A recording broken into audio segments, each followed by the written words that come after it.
청소년을 위한 미래 토론 수업 퓨처스쿨에 오신 걸 환영합니다. 자, 이번 시간은 여러분들과 이 딥페이크 문제에 대해서 이야기를 해보려고 해요. 자, 영상을 보시게 되면 조지 부시 미국 전 대통령이 이야기를 하고 있는데 오른쪽 보시면 오바마 얼굴로 바뀌어 있죠. 근데 너무나 자연스럽게 합성이 되고 있어요.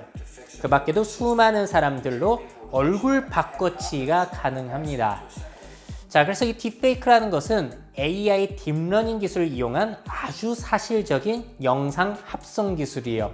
너무 자연스럽게 합성이 되다 보니까 사람들을 속일 수가 있어서 페이크라는 단어가 붙은 거죠. 또 지금 이 영상은 영화 써니의 한 장면인데 출연진의 얼굴이 트와이스 그리고 레드벨벳으로 바뀌어 있습니다. 자, 마치 저 영화에 트와이스나 레드벨벳이 출연한 것처럼 꽤 자연스럽게 합성이 되고 있는 이런 기술인데요.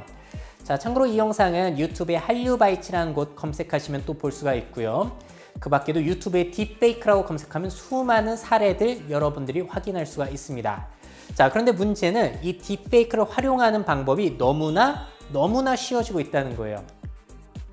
작년에 삼성 AI 연구소에서 공개한 건데요. 앞으로는 사진 한 장만 있으면 내 얼굴 표정에 맞춰서 그 사진이 마치 움직이는 것처럼 딥페이크를 만들어낼 수가 있습니다.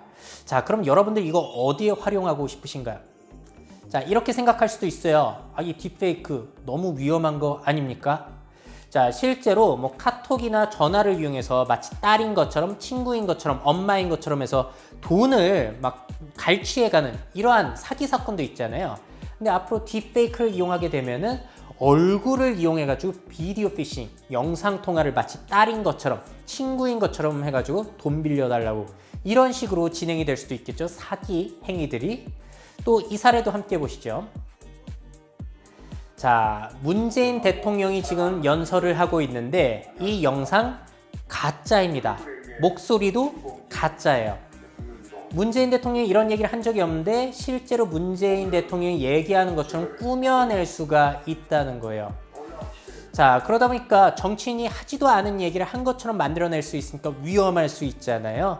그래서 세계 각국에서는 이것을 방지하고자 여러 가지 움직임이 서서히 펼쳐지고 있습니다. 또 AI 기술을 이용해서 이 딥페이크 영상을 찾아내는 연구도 진행이 되고 있어요. 그러니까 실제 사람의 눈썹 움직임이라든지 표정이라든지 그런 것들을 분석하고 딥페이크 영상을 분석해가지고 차이가 있나 없나를 확인해 봤더니 이 AI가 약 92% 이상으로 가짜 영상을 찾아냈다는 거예요. 자, 앞으로 이렇게 AI가 잘 찾아낼 수 있을까요? 문제는 이 딥페이크 기술도 자꾸 발전을 하게 된다면은 과연 누가 이길 수 있을지, 과연 AI가 이 딥페이크를 구별할 수 있을지 잘 모르겠습니다. 여러분들의 생각은 어떠실까요? 자, 그렇다면 이 딥페이크 좋게 쓸 수는 없을까요? 참고로 중국에서는 저 딥페이크 앱이 출시돼서 화제가 됐기도 했는데요. 이렇게 영화 속의 주인공 얼굴과 내 얼굴을 합성해주는 그런 서비스였다고 해요. 그래서 딥페이크를 이용해서 영화 속 주인공이 될 수 있다면 뭐 친구들과 재미나게 놀 수 있겠죠.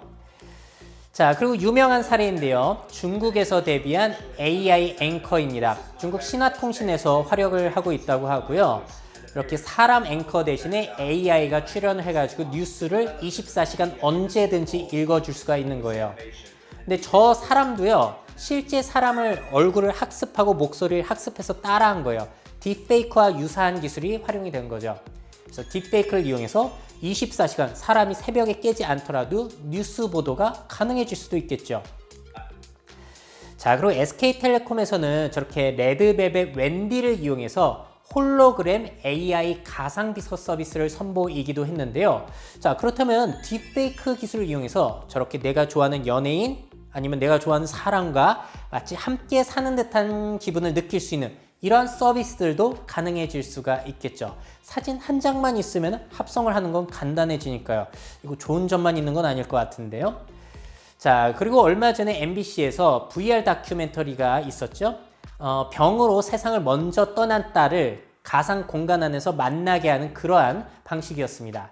자, 이런 것처럼 딥페이크를 이용해서 세상을 먼저 떠난 그리운 사람과 만날 수 있다면 이것도 좋게 쓸 수 있는 한 가지 방법이 될 수 있지 않을까요? 자, 이렇게까지 해가지고 오늘 딥페이크에 대해서 알아봤는데요. 함께 이 이야기를 해보면 좋을 것 같아요. 과연 이 딥페이크 기술의 발달이 미래에 어떠한 변화를 가져올 수 있을지, 뭐 정답이 없으니까 마음껏 이야기를 해주시면 좋을 것 같고요. 자, 과연 여러분들은 딥페이크를 이거 법적으로 막아야 할지, 아니면 굳이 막을 필요까지는 없을지, 또 이것도 얘기해보면 좋겠고요. 또 딥페이크를 막아야 한다면 어떻게 막을 수 있을까요? 법으로 막아야 될까요? AI로 막아야 할까요? 뭐 여러 가지 방법이 있을 수 있겠고요. 또 마지막으로는 딥페이크, 이왕 탄생한 기술인데 이거를 좋게 활용할 수 있는 방법은 또 무엇이 있을지 여러분들의 상상의 이야기를 들려주시면 좋을 것 같습니다. 자, 그럼 오늘의 이야기는 여기에서 마무리 짓도록 하겠고요. 저는 또 다음 시간에 재미난 소재를 가지고 찾아뵙도록 할게요.